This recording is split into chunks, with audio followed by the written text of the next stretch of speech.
Kerajaan kekal, Kristus. Rumah yang kekal, Kristus. Keturunan yang kekal, Kristus. Itu sebab Yesus disebut anak Daud. Bagaimana orang menempelkan anak Daud pada dia? Ada Imam Gamaliel, ada imam-imam lain, ada guru-guru bentar, ahli-ahli Taurat hebat. Tidak satu pun disebut anak Daud. Tapi dia. Bagaimana ada orang-orang biasa mengenali dia dan bertanya, "Hai anak Daud." Dari mana mereka tahu? Nah, itulah pimpinan roh yang mencerahkan itu. Nah, oleh karena itu saudara-saudaraku yang kekasih, harapan kesukaan besar di Gunung Kudus Tuhan menjadi satu harapan yang besar. Orang menunggunya. Penantian itu kita sudah bicarakan minggu yang lalu. Mesias, Hosana, ya Tuhan datanglah segera. Tolonglah kami. Sehingga keterpurukan, penjajahan, penghajaran dibuang menjadi kekentalan terhadap sebuah pengharapan. Karena identitas mereka hilang.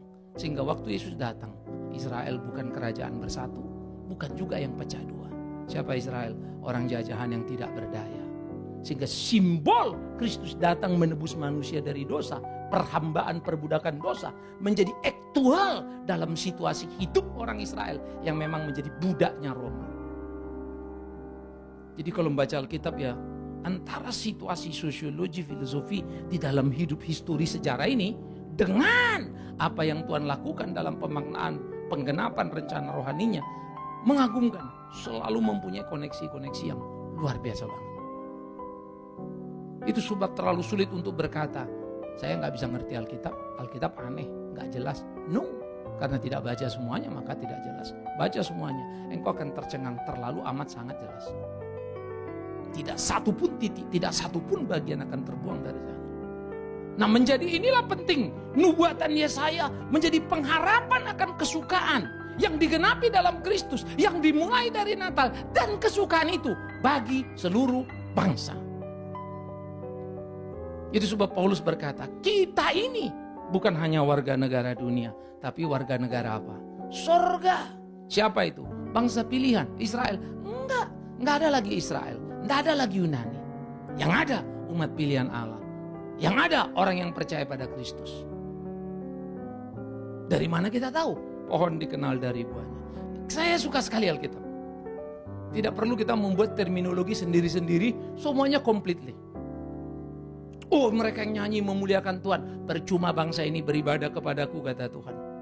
Dengan mulut bibirnya, tapi hatinya jauh dari aku.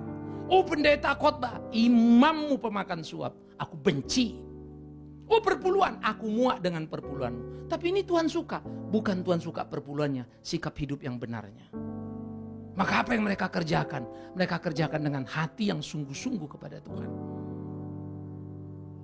Berapa berbahagianya kita kalau mulut tidak terlalu banyak bicara, tapi banyak yang kita lakukan yang benar di kehidupan ini. Hidup kita akan berharga. Itu sebab saya selalu bilang, pendeta selalu dalam posisi bahaya, karena terlalu banyak bicara. Mau gak mau kan mesti khotbah. Lakukan apa tidak?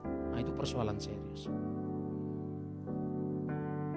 Sehingga kita berkutat, bergumul, berlari, saudara-saudaraku yang kekasih.